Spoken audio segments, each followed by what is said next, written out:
Debt has taken over the entire system. When you look at how much has been accumulated over the last little while, it is truly shocking, especially when you start to think about the interest rates that are tied to this debt. The first thing I want to cover is the fact that debt has been moving higher. The second thing is the inflationary pressures on top of all of this. And the third thing is the financial crisis that has been developed. And let me give you a hint.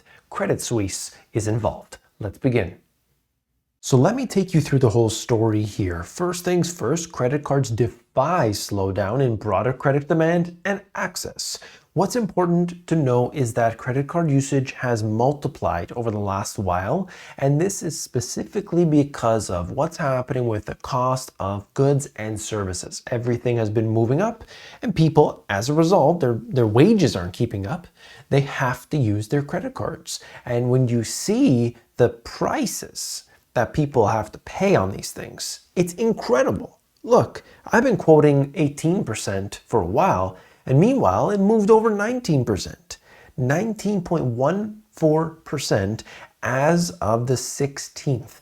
Now, this just shows us that people are going to be paying excessive amounts on their balances. You might think, well, I don't have a balance. I don't do that. I pay it off before the end of the month. And that's you, and that's great. That's fantastic. But there are a growing number of people that are simply carrying on a balance, thousands of dollars every single month. And that is a bigger and bigger burden as this number increases. Look, you look at the trend, consistently going up higher. So we might see mortgage rates falling a little bit, and they have. They peaked out at 7.35%. And of course, that depends on your credit. That depends on the company. Are you going to a B lender or an A lender? Like, there's so many different variables there. But in general, credit card has been moving up in terms of their interest rates. And then you look at this report directly from the Federal Reserve, and well, we can see that there has, there's basically more debt.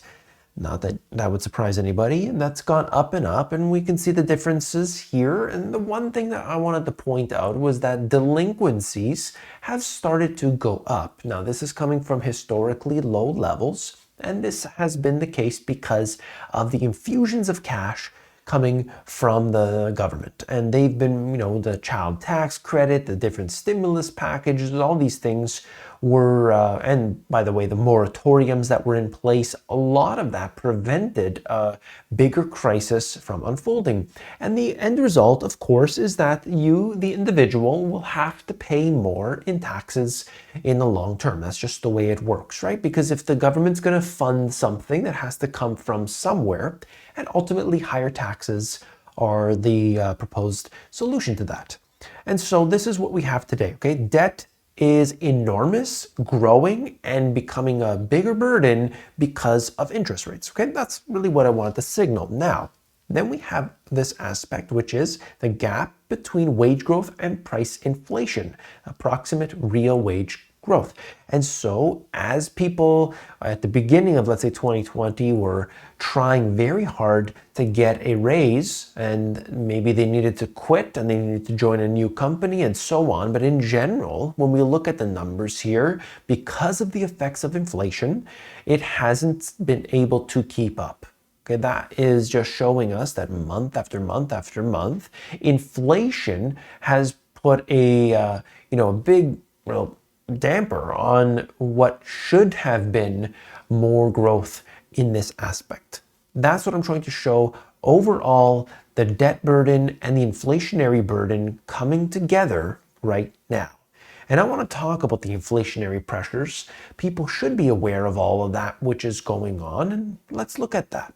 Thanksgiving dinner costs $251 on average this year. Even mac and cheese seems absurdly expensive.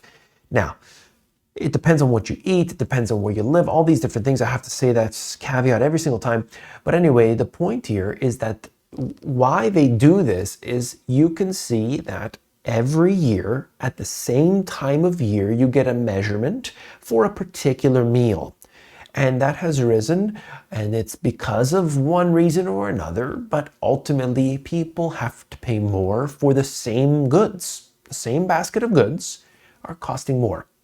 That puts a heavy burden on people. And you see that showing up in the polls and the surveys. This is the University of Michigan buying conditions for houses, vehicles, and large household durables, all looking terrible since basically the beginning of 2020. Look, the chart goes back from 2010, and this has just been getting worse and worse and worse over the past couple years. While the stock market may have moved up after the initial dip in early 2020, it did not have the same thing and the same effect for people in their average everyday purchases. This shows us that the average person didn't experience the same boom that was seen in some of these stocks. So we look at that and have to think, what does this mean for the economy? You look at the imports. You look at what's happening with Target and Walmart and all these other companies. They are really telling us where the US consumer, 70% of the US economy, isn't really strong right now. And so can the stock market really correlate at a time like this? Well, the stock market is doing well actually right now. It doesn't really care anymore. The US initial jobless claims and continuing jobless claims both have risen over the past couple months, in fact. So, essentially since around that October timeframe, they've been moving up. And this is coming at a time in which the Federal Reserve has been anticipating it, and they've been seeing this and, in fact, hoping that these increase. Because if they do, it gives them a little bit of ammunition in order to say, okay, we've got a little bit higher unemployment rate, the inflation rate has come down, maybe we can slow down the pace of our rate increases. And we've seen that, and hopefully we can talk about that more in a second here. This is the PMIs. PMIs, looking at manufacturing. Manufacturing tells us a lot about what's happening in the economy because they're going to get that demand. They're going to see that. We're going to get that information, and then after a month or 2 or 3, depending on what we're looking at, that's going to show up in the economy itself. And of course, we're in the contraction zone right now. Anything below the number of 50 represents a contraction. So you look at the different composite output index, the services business activity, manufacturing output, all these things are in contraction territory. So that doesn't necessarily indicate, okay, this is a recession, but it tells us that in terms of economic activity and output, we're showing contraction, which generally correlates to a recession or recession-like activity, which is slower growth. So we're getting these numbers from all over the place. All over the place. And that's a chart form, essentially just showing the same thing. Services PMI and manufacturing PMI. The green and the blue line, all of these have been coming down for a while. They peaked out around the middle of 2021 and have generally head down from that point on. Now, what's happening in China today has shown us that we rely so heavily on what happens in China, the manufacturing and the output. And while there has been some level of diversification away from China, this has been minuscule in comparison to the total. And I couldn't believe it, but as of Monday, about 412 million people were affected by the lockdown measures in mainland China. That is unbelievable. 412 million people, that's a significant percentage of the total population. And so if they're locked down, even if it means they're still going to work, but they have some level of lockdown, well, that has an impact on the economy as a whole. If stuff can't move or moves more slowly, and then you just see that they're not going to consume as much. As a result, we get, basically a slower growth overall globally. So that's China. That's what they're seeing right now. And I show you all of the different activities, either anecdotal evidence, I give you it straight from the book, I take you all around the world. So I hope that those who are watching this understand that when I give you a point, I don't just say, hey, unemployment rate, U3 unemployment rate, here it is, that's the stat, let's move on. No, I give you each piece of the puzzle. Look, I want to tell you something. I covered Archegos. Do you remember this?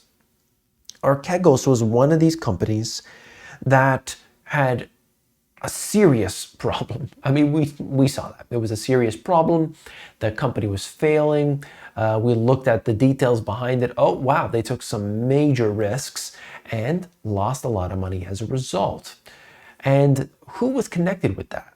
I covered this day in and day out, and people were not happy. There were some people that were saying, I don't want to hear about this anymore, not going to watch you.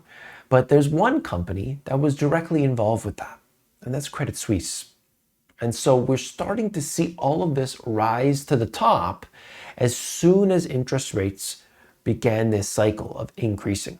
So I hope you see that in what I covered here, because I told you so many times, as soon as we get into the tightening cycle, watch out. Watch all that ugliness rear its ugly head. Look here, Fed officials see smaller rate hikes coming, quote, soon, according to the Fed meeting minutes. This is, of course, expected. 50 basis point hike likely December 14th. You're going to get that information. Stay tuned to the channel. Hit that subscribe because I will give you it on the very day it comes out. So you're going to know exactly what it is. This is what the market expected, the market wanted, and as a result, the market went up higher. Then we have Credit Suisse. Credit Suisse warns of $1.6 billion loss after clients pull money. I had covered previously what was going on with, basically there's a swap line in between the central banks. And the Swiss central bank was using an incredible amount. Like the swap line reached $11 billion at one point between the Federal Reserve and the Swiss National Bank. And you got to think to yourself, which bank, which prominent bank inside of Switzerland needed some sort of emergency funding, or perhaps might have needed it. And I was talking about that. I said, hey, it's probably Credit Suisse. We don't know because it's, of course, not transparent. Central banks do whatever they want and don't have to tell anybody. This is obviously the case. And now we're seeing it rise to the surface. That's Credit Suisse. Customer outflows come at a precarious time for the bank, which weeks ago launched a sweeping overhaul of its operations. Then we have this. Mammoth outflows. Credit Suisse experiences historic outflows in the fourth quarter of 2022. So it's like a bank run.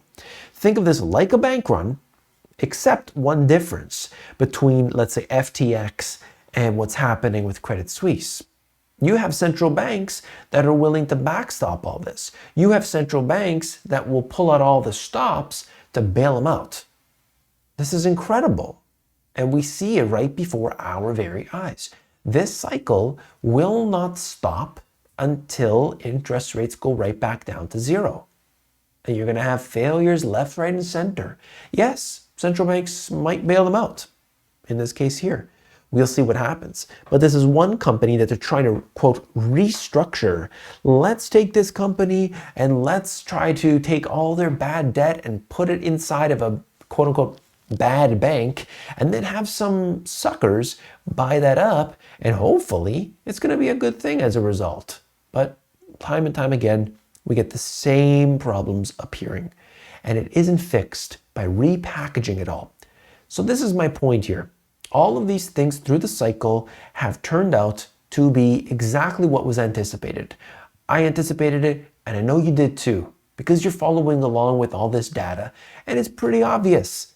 These people that are in charge of this system created a world in which they can manipulate it any way they wish, and they're doing that.